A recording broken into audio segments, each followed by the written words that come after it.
Is equal to 6, फिर दूसरे को 2/3 इंटू 12 इज इक्वल टू 8, और तीसरे नंबर पर है 3/4 into 12 is equal to 9।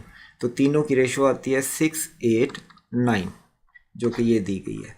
First part क्या होगा, पार्ट ओवर होल करें, 6 ऊपर आ गया और इन तीनों को ऐड करें तो कितना आया 23। तो 6/23 multiplied the amount to be divided 782।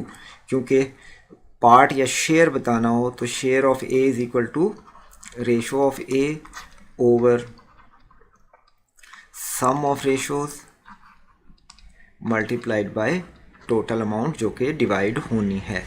अगर आपने रेशो और प्रोपोर्शन का टॉपिक का लेसन नहीं देखा तो आप उसको देखें और लर्न करें ताकि आप इन क्वेश्चन को इजीली सॉल्व कर सकें।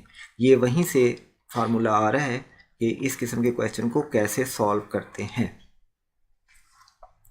तो इसका आंसर आ गया 6/23 इंटू 782, जो कि सॉल्व होकर आता है 204 के इक्वल, जो कि ऑप्शन बी में दिया गया है। इसलिए इस क्वेश्चन का आंसर है ऑप्शन बी।